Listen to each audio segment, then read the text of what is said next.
हिजामा दोस्तों ये इलाज का एक ऐसा तरीका होता है जिसके जरिए त्वचा, बाल और शरीर से जुड़ी कई सारी बीमारियों को ठीक करने का दावा किया जाता है। लेकिन क्या ये सच में काम करता है? इसे कराने के क्या क्या फायदे, क्या नुकसान हो सकते हैं? हिजामा कब, कैसे और शरीर के किन किन अंगों पे कराना चाहिए? किन लोगों को हिजामा कराना चाहिए और किसे नहीं कराना चाहिए? और इसे कराते वक्त कौन कौन सी बातों का ख्याल रखना चाहिए? इन सारी बातों के बारे में आज की इस वीडियो में हम बात करेंगे।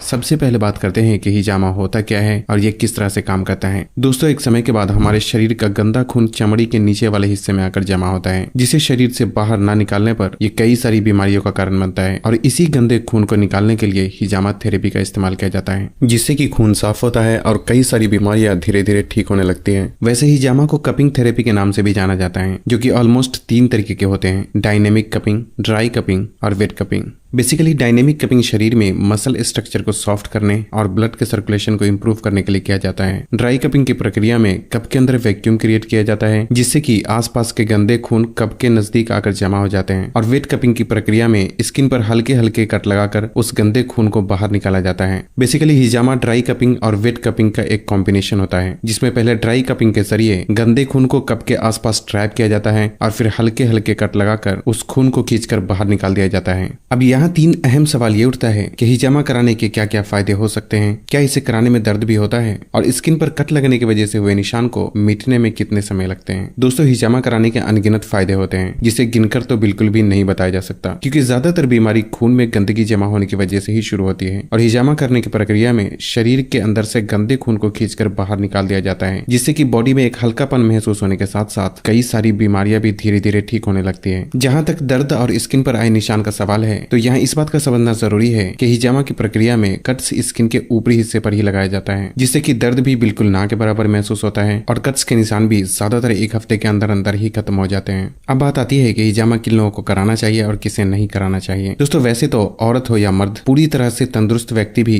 बॉडी को डिटॉक्स करने के लिए हिजामा करा सकते हैं, क्योंकि वक्त के साथ साथ हर किसी के खून में गंदगी जमा हो ही जाती है, जो कि बाद में कई तरह की बीमारी का कारण बन सकती है। लेकिन खासकर जिन लोगों में स्किन से जुड़ी प्रॉब्लम जैसे कि एक्नी, पिंपल्स, एक्जिमा, सोराइसिस, बालों का झरना या गिरना, लीवर से जुड़ी problem, high blood pressure, high cholesterol, arthritis यानी जोड़ों का दर्द, माइग्रेन, बार बार होने वाला सर दर्द, हार्मोनल प्रॉब्लम जैसे कि थायराइड, पीसीओडी, मोटापा, सेक्सुअल प्रॉब्लम, बार बार सर्दी जुकाम होना, अस्थमा, इनफर्टिलिटी यानी औरतों और मर्दों में औलाद न होने की समस्या, कमजोर पाचन और इम्यूनिटी पावर को बढ़ाने के लिए भी हिजामा करवाना एक बहुत ही बेहतर ऑप्शन हो सकता है। लेकिन ध्यान रखें कि जिन लोगों को बुखार, डायबिटीज, एपिलेप्सी और लो ब्लड प्रेशर की प्रॉब्लम है, या जो लोग खून पतला होने की दवा का इस्तेमाल करते हैं, तो उन्हें बिना डॉक्टर की सलाह के हिजामा नहीं करवाना चाहिए, क्योंकि इस सिचुएशन में बहुत ही एहतियात की जरूरत होती है। इसलिए ऐसे में हिजामा करवाने से फायदे के बजाय नुकसान भी हो सकता है। हालांकि आप हिजामा करने वाले से भी ये बात पूछ सकते हैं। यहाँ एक सवाल ये भी उठता है कि कितनी उम्र के लोगों को हिजामा करवाना चाहिए। दोस्तों वैसे तो हिजामा करवाने के लिए कोई खास उम्र मुकर्रर नहीं है, क्योंकि ये व्यक्ति के फिजिकल सिचुएशन पे डिपेंड करता है। लेकिन फिर भी 12 साल से कम और 50 साल से उम्र के ज्यादा लोगों को हिजामा नहीं करवाना चाहिए, या फिर अगर कराते भी हैं तो कोई माहिर हिजामा थेरेपिस्ट की सलाह जरूर लेना चाहिए।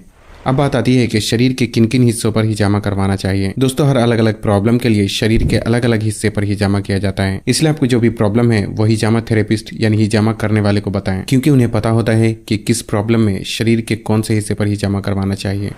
अब बात आती है कि कब करना चाहिए। दोस्तों वैसे तो हिजामा कभी भी कराया जा सकता है, लेकिन सोमवार, मंगल और जुमेरात के दिन को हिजामा कराना सुन्नत तरीका माना जाता है। दोस्तों हदीस में आता है कि मेराज पे मोहम्मद सल्लल्लाहु अलैहि वसल्लम को अल्लाह सुब्हानहू तआला के फरिश्ते ने हिजामा कराने की सलाह दी थी, इसलिए इसके नुकसान का सवाल ही नहीं होता। लेकिन इसे कराने में की जाने वाली गलतियों की वजह से नुकसान जरूर हो सकता है, इसलिए हिजामा कराते वक्त कुछ बातों का खास ख्याल रखना चाहिए। सबसे पहले ये समझना जरूरी है कि अभी के टाइम में जिन लोगों को हिजामा का हा भी नहीं आता, वो भी पैसे बनाने के लिए दुकान खोलकर बैठे हैं। लेकिन आपको हमेशा ही उनसे हिजामा कराना चाहिए जिनके पास हिजामा करने का अच्छा खासा एक्सपीरियंस होने के साथ साथ वो इस फील्ड में माहिर हो। दूसरा ये कि हिजामा करने से पहले आपके मन में जो भी सवाल हो वो हिजामा करने वाले से जरूर पूछें, और साथ ही अपनी मेडिकल हिस्ट्री भी अपने हिजामा थेरेपिस्ट को जरूर बताना चाहिए। और तीसरी बात ये कि आपको वहाँ हिजामा कराना चाहिए जहाँ साफ सफाई का खास ख्याल रखा जाता हो, और स्किन पर कट लगाने के लिए हमेशा ही नए ब्लेड का इस्तेमाल किया जाता हो, क्योंकि पहले से किसी और पर इस्तेमाल किए गए ब्लेड का दोबारा इस्तेमाल करने करने से ये फायदे के बजाय नुकसान पहुंचा सकता है। दोस्तों कुछ बातों का हिजामा करने के बाद भी ख्याल रखना बहुत जरूरी होता है, जिसमें हिजामा कराने के बाद कम से कम 24 घंटे तक कट लगाई गई जगह को पानी के संपर्क में आने से बचाना चाहिए और साथ ही कम से कम 24 घंटे तक एक्सरसाइज, धूप में निकलना और ऐसा कोई भी काम नहीं करना चाहिए जिससे कि पसीना निकले, क्योंकि स्किन पे लगाए गए कट्स ताजे होने की वजह से पसीने में मौजूद बैक्टीरिया नुकसान पहुंचा सकता है। साथ ही खाने में 2-3 दिन मिल्क प्रोडक्ट और नॉन वेज से परहेज करना चाहिए ताकि स्किन पे लगाए गए कट्स जल्दी हील हो सके। लेकिन 2 से 3 दिन के बाद आप सब कुछ पहले की तरह कर सकते हैं और अगर आप चाहे तो एहतियातन ये सारी बातों के बारे में हिजामा करने वाले से भी पूछ सकते हैं।